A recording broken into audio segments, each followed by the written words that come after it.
من شرور أنفسنا وسيئات أعمالنا من يهده الله فهو المهتدي ومن يضلل فلن تجد له وليا مرشدا أشهد أن لا إله إلا الله وحده لا شريك له وأشهد أن محمدا عبده ورسوله لا نبي ولا رسول بعده اللهم صل على محمد وعلى آل محمد كما صليت على إبراهيم وعلى آل إبراهيم إنك حميد مجيد وبعد. Bapak Ibu yang dirahmati Allah Subhanahu wa taala, bersyukur kita pada Allah di kesempatan malam ini. Untuk yang pertama kali saya hadir di tempat ini, semoga Allah berikan rahmat dan ampunan untuk kita semua melalui majelis ini. Salawat dan salam semoga tercurah pada baginda Nabi Muhammad sallallahu alaihi wasallam, juga pada keluarga, kerabat, para sahabat dan pengikutnya yang setia sampai hari kiamat. Mudah-mudahan kita termasuk di antara umat beliau yang mendapatkan syafaatnya di yaumul hisab. Jamaah yang dirahmati Allah Subhanahu wa taala, tema yang tadi sudah disampaikan berbincang tentang negeri-negeri akhir zaman. Saya mulai dari satu riwayat yang paling populer dari sahabat Abu Zaid Amru bin Ahtab radhiyallahu anhu ketika beliau sholat subuh bersama Rasulullah sallallahu alaihi wasallam. Beliau mengatakan, "Shalla bina Rasulullah sallallahu alaihi wasallam al-fajra wa sa'idal mimbar wa khatabana hatta hadratil duhru summa nazala fa shalla summa sa'idal mimbar fa khatabana hatta hadratil asr summa nazala fa shalla summa sa'idal mimbar fa khatabana hatta gharabatis syamsu fa ahbarana bima kana wa bima huwa kain fa a'lamuna ahfaduna." Kata Abu Zaid Amr bin Ahtab, suatu hari kami sholat subuh bersama baginda Rasulullah SAW. Selesai sholat beliau langsung naik ke atas mimbar, lalu berceramah sampai waktu duhur tiba. Azan berkumandang, beliau turun dari mimbar. Kemudian sholat duhur, selesai salam beliau naik lagi ke atas mimbar, lalu melanjutkan ceramahnya sampai waktu asar tiba. Azan asar berkumandang, beliau turun dari mimbar. Kemudian sholat asar, selesai sholat beliau naik lagi ke atas mimbar, lalu melanjutkan ceramahnya sampai matahari terbenam. Inilah khutbah terpanjang yang disampaikan Rasulullah SAW. Dan tentu saja kita bertanya-tanya, apa yang Nabi sampaikan dalam kesempatan yang begitu panjang? Karena biasanya beliau kalau ceramah itu pendek dan singkat. Khutbah Jumatnya nggak nyampe 10 menit. Kalau menyampaikan pesan-pesan, beliau dijuluki sebagai Jawami'ul Kalim, bicaranya singkat dan padat. Tapi kenapa beliau menyampaikan durasinya hampir 13 jam, terpotong oleh sholat duhur dan asar? Maka Abu Zaid mengatakan, fa'ahbaron nabi makana wa bima huwa kain fa'a'lamuna ahfaduna. Beliau bercerita tentang semua kejadian yang terjadi di masa silam dan semua peristiwa-peristiwa besar yang akan terjadi di hari-hari mendatang. Bahkan dalam hadis Ibnu Umar yang juga hadir dalam kesempatan itu, beliau mengatakan, fa'ahbarona an bada'il khalqi hatta yadkhula ahlul jannati manazilahum wa ahlun nari manazilahum. Dari awal penciptaan langit dan bumi sampai kisahnya penduduk surga masuk ke dalam surga dan penduduk neraka masuk ke dalam neraka.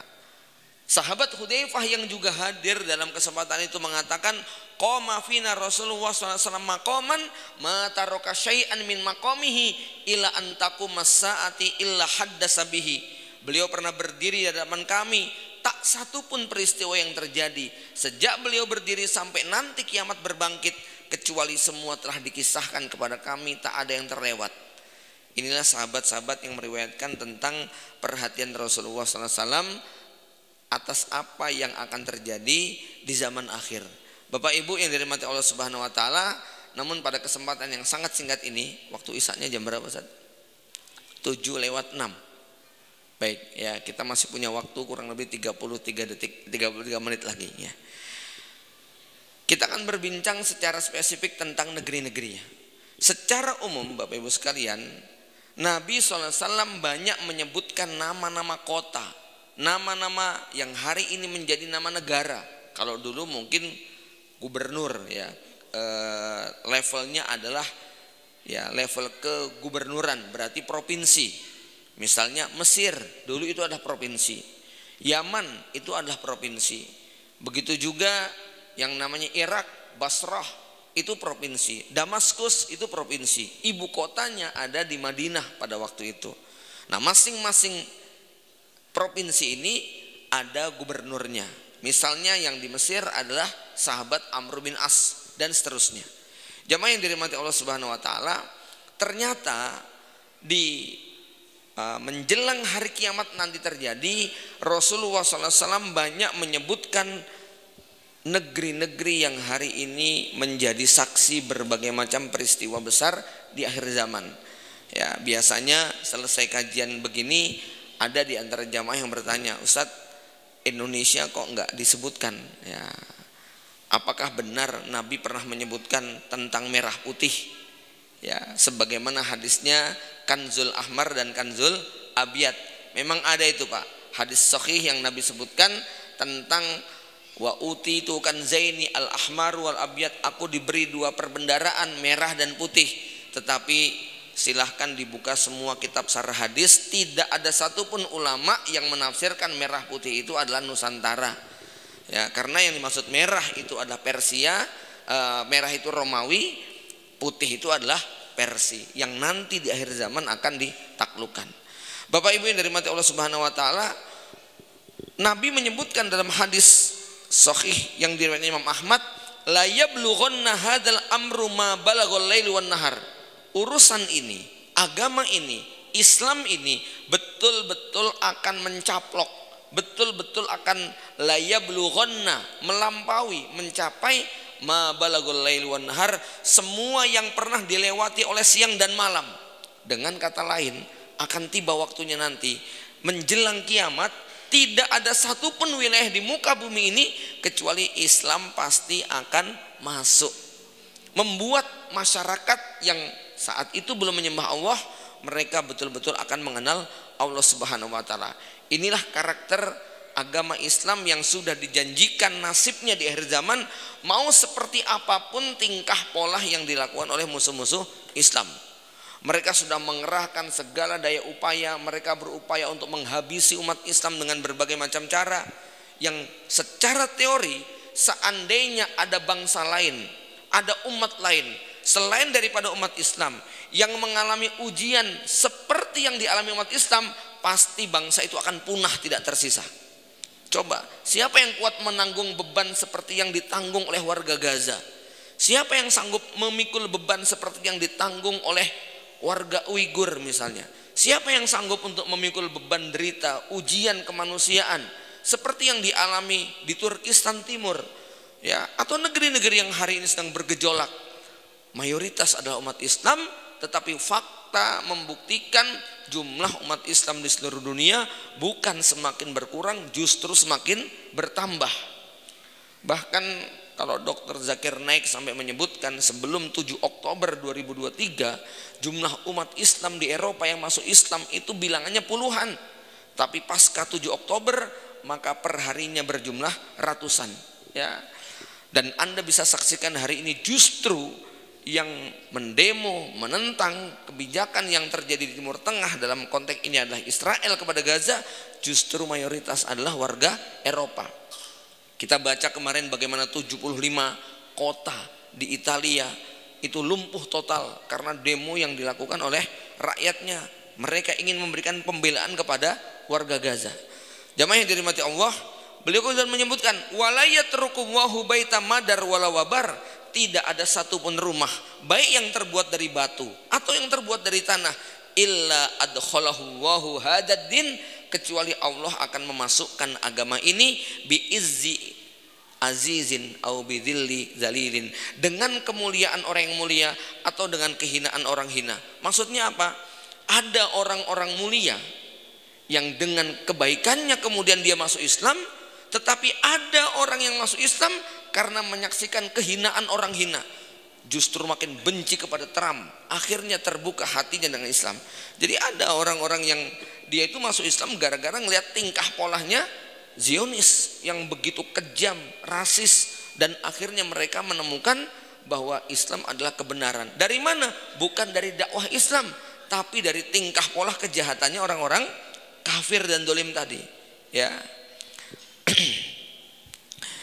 Kemudian Rasulullah SAW juga menyebutkan innallaha zawaliyal ardo, Allah pernah membentangkan kepadaku bumi ini, ya.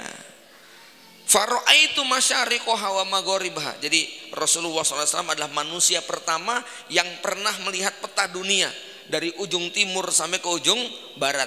Bumi yang luas ini dibentangkan seperti lembaran kertas.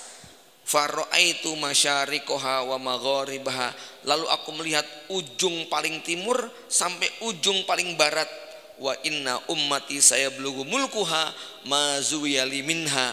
Dan aku diperlihatkan dan sesungguhnya umatku, wa inna ummati, sesungguhnya umat Islam ini, saya belugu mulkuha, kerajaannya, kekuasaannya pasti nanti akan mencaplok apa yang dibentangkan kepadaku. Wa utitu al-kanzaini al-ahmar wal abyad, dan aku diberi dua perbendaraan, yaitu merah dan putih. Merah adalah Romawi, putih artinya Persia, ya. Kenapa? Walau alam, salah satu maknanya barangkali Romawi itu mata uangnya emas, kuning kemerah-merahan, sedangkan Persia itu mata uangnya perak yang warnanya keputih-putihan, ya. Maka disebut al-ahmar wal abyad. Lalu negeri mana saja yang nanti akan menjadi saksi besar di akhir zaman? Saya akan sebutkan beberapa riwayat saja. Pertama, hadis tentang Hijaz atau Arab atau negeri Arab Saudi di akhir zaman nanti, kata Rasulullah SAW, akan menjadi pusat keimanan. Tetapi ada riwayat yang menarik untuk kita renungkan kalau Bapak Ibu menyaksikan apa yang sedang terjadi di Saudi hari ini. Mungkin jenengan nonton ada kota Al-Ula yang dilarang Nabi untuk dihuni, dilewati, malah jadi pusat destinasi. Lihat bagaimana patung Baphomet, dewa Horus, dewa matahari itu dijadikan simbol-simbol kemegahan di kota tersebut, ya. Nah, di sini Nabi mengatakan begini, innad dina la ya'rizu ilal hijazi kama ta'ruzul hayyatu ila juhriha. Sesungguhnya agama ini nanti akan kembali ke bumi Hijaz sebagaimana seekor ular yang kembali ke sarangnya. Jadi ya, agama kata Nabi mirip seperti ular dalam contoh ini. Lalu Hijaz itu mirip seperti sarangnya.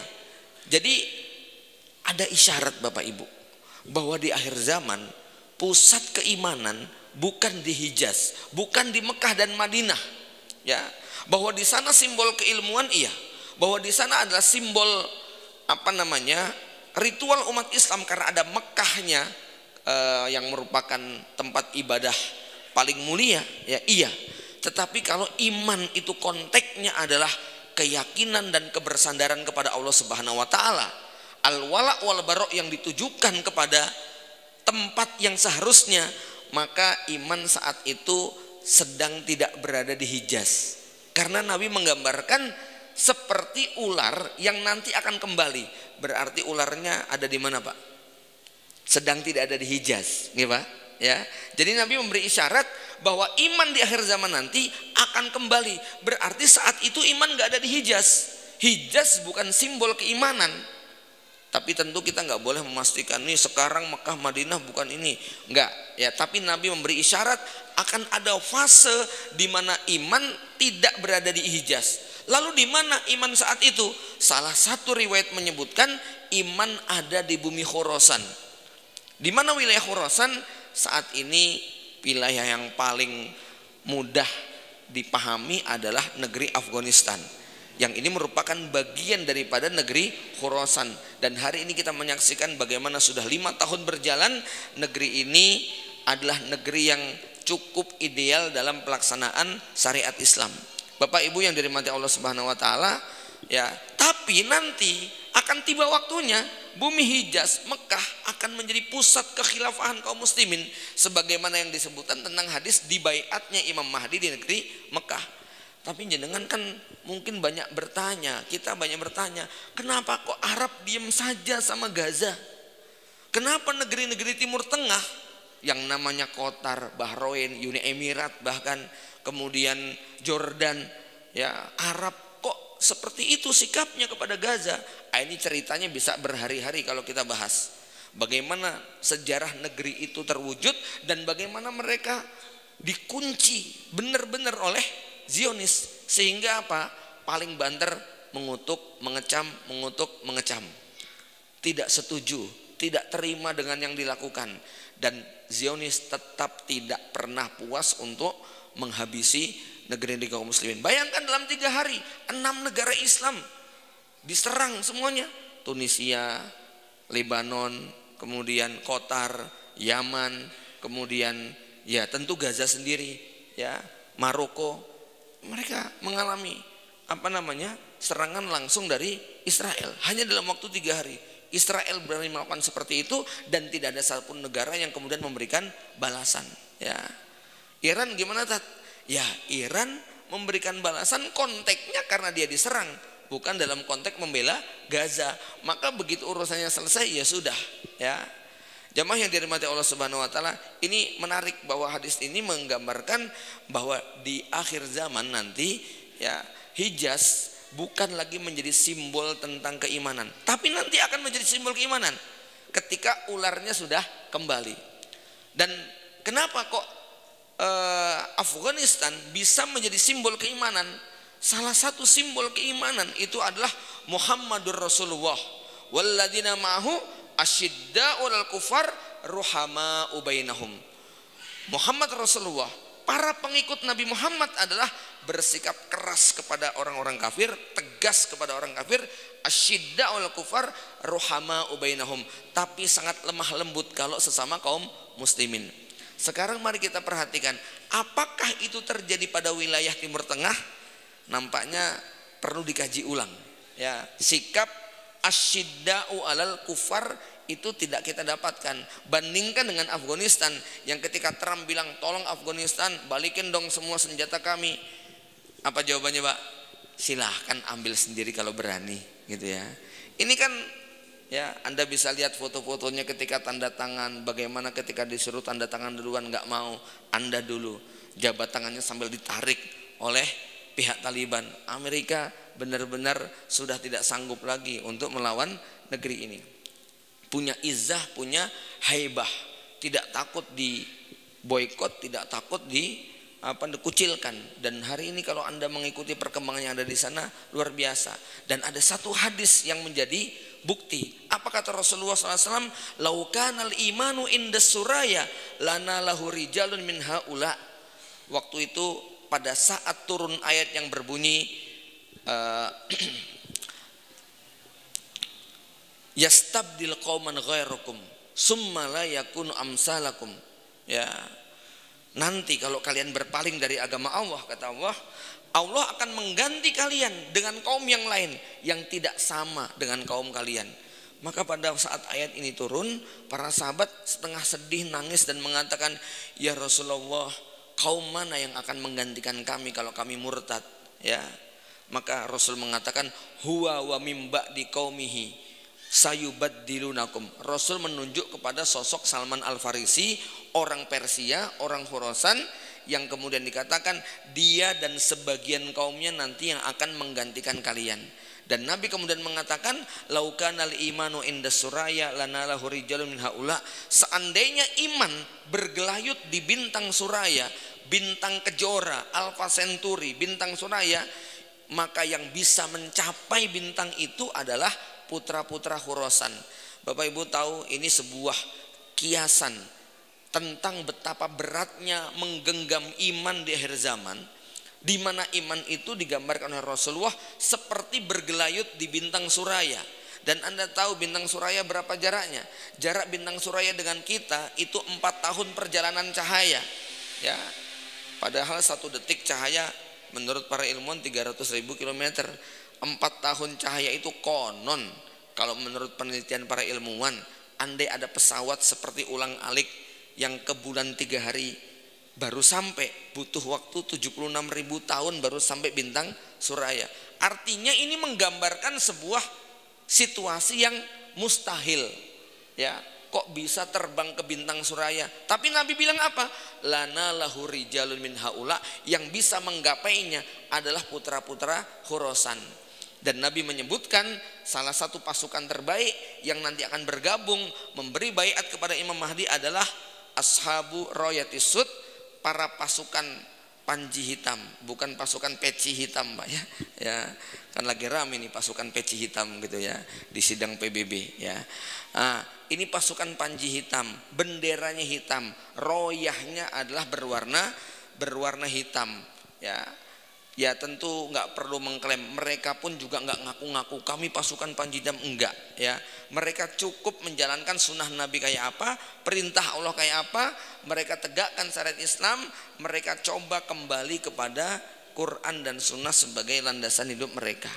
Jamaah sekalian, inilah nanti yang akan datang dari arah Khurasan memberikan dukungan ke wilayah Jaziratul Arab ketika ular itu kembali. Iman itu kembali, yaitu kemana? Ke bumi Hijaz. Kenapa kok bumi Hijaz? Ya inilah tempat lahirnya Rasulullah. Dan tempat ini nanti merupakan tempat dibaiatnya Imam Mahdi alaihissalam. Bapak Ibu yang dirahmati Allah Subhanahu wa taala, jadi di antara negeri-negeri yang Nabi sebutkan tadi, satu wilayah Khurasan. Khurasan ini sebetulnya wilayahnya lebih luas, Pak. Mencakup hampir 4 negara. Ada Afghanistan, ada Pakistan, sebagian India, dan sebagian Iran. Ini semuanya termasuk wilayah Khurasan. Kemudian Nabi juga menyebutkan negeri Syam. Negeri Syam ini hari ini terpecah menjadi 4.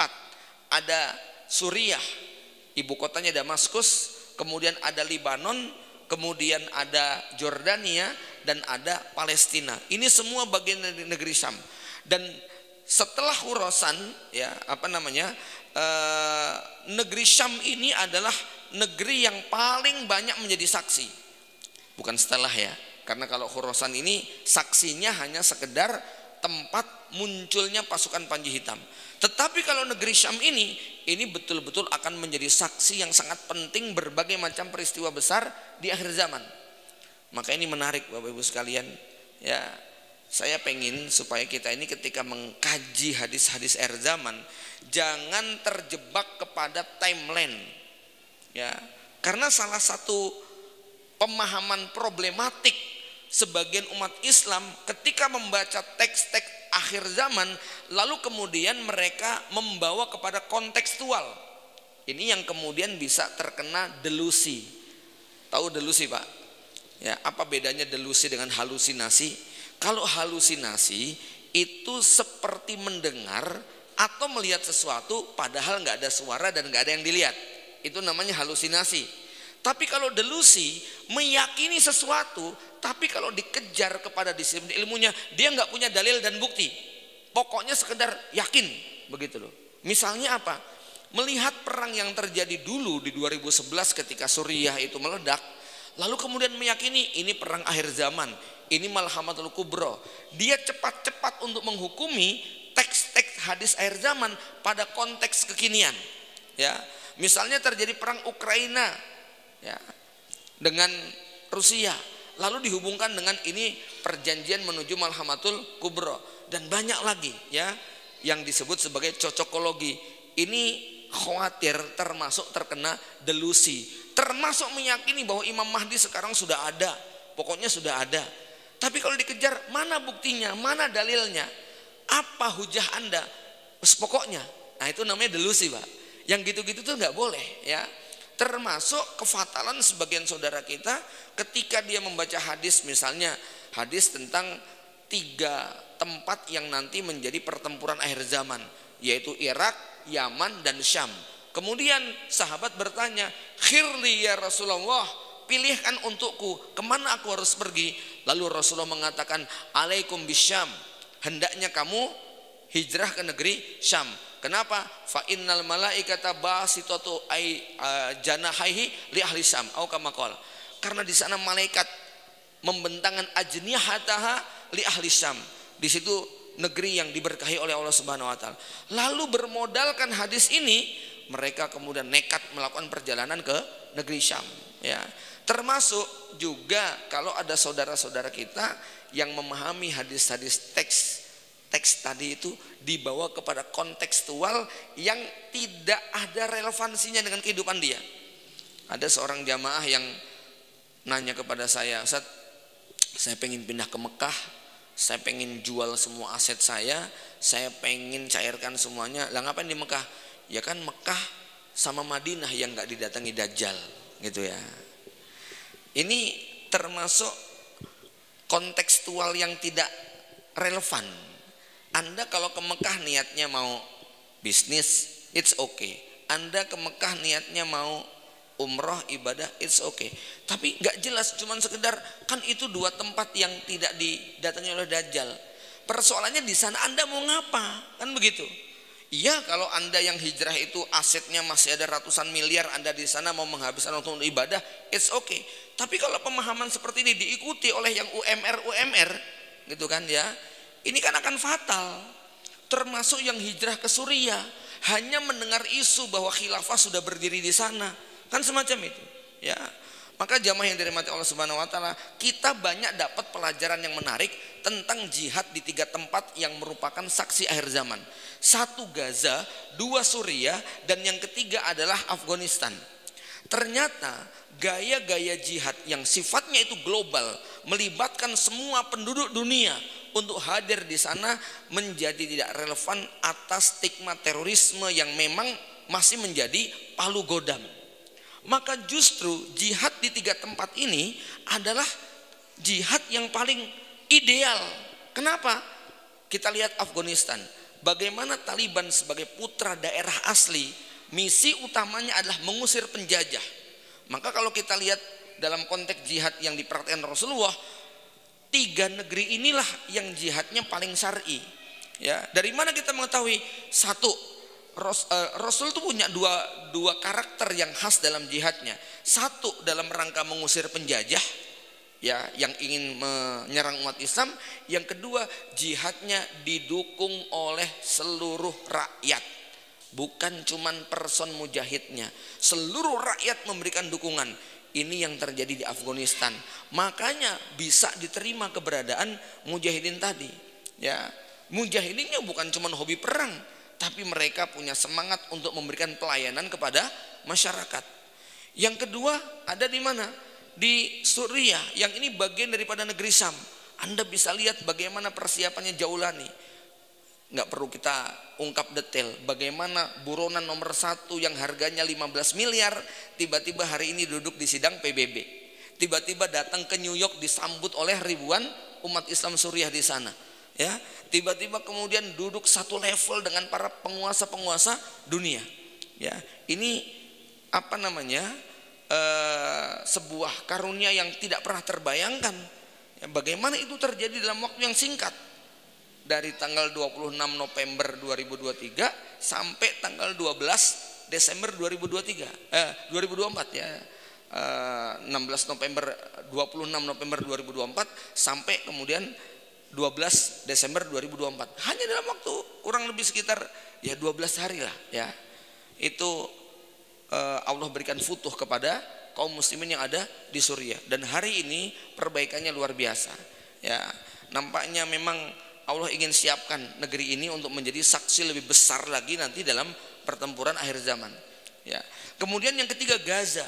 Yang Gaza ini lebih nubuat lagi. Ada hadis sahihnya yang menyebutkan, ya, satakunu nubuwatun warahmah. Ya, summal khilafah warahmah. Summal muluk warahmah. Summa al-umara warahmah.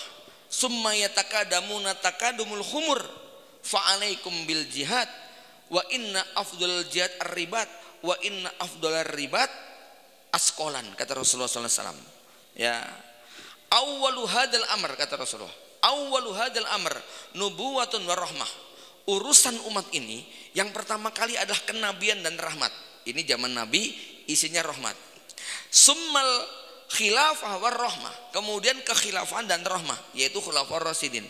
Summal muluk war rahmah, kemudian kerajaan dan rahmat, yaitu Bani Umayyah, Abbasiyah, Turki, Utsmani. Ya. Kemudian Nabi menyebutkan lagi, kemudian para amir, ya, para umara warahmah. Kemudian setelah fase runtuhnya khilafah, apa kata Rasulullah? Summa yatakadamuna takadumul khumur. Kemudian setelah itu manusia akan berebut dunia seperti keledai berebutan makanan. Maka pada saat itu, ya, ini manusia berebutan kekuasaan seperti berebutnya keledai terhadap makanan. Ini fase sekarang nih Pak. Ya, apa kata Nabi? Fa'alaikum bil jihad.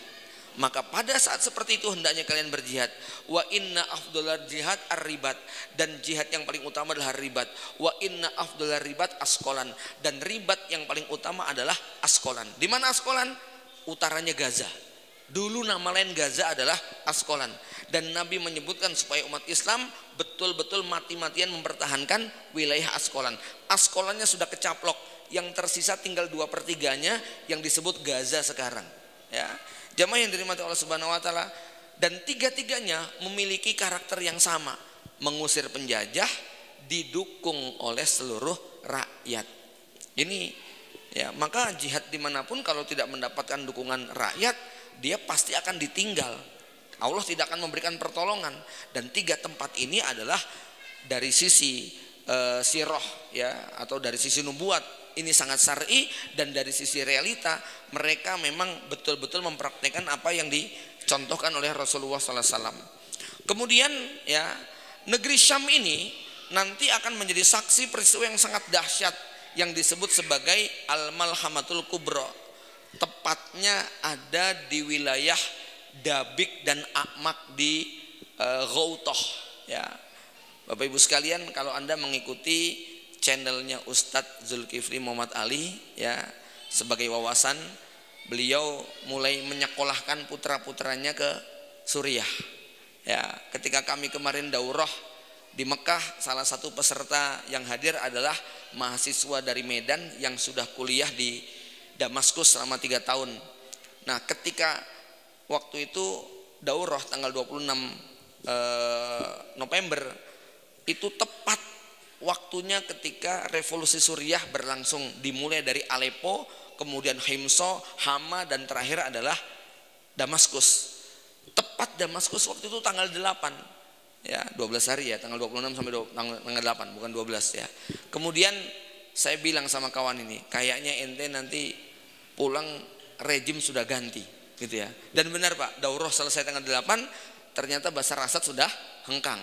Akhirnya kawan ini kemudian 1 bulan bolak-balik Mekah Madinah nggak ada tiket pulang ke Damaskus karena masih terjadi perpindahan, ya. Dan alhamdulillah, ya, sekarang Damaskus sudah lebih terbuka. Bagaimana beliau menjalin hubungan dengan Saudi, dengan Qatar, dengan negara-negara muslim yang lain, ya.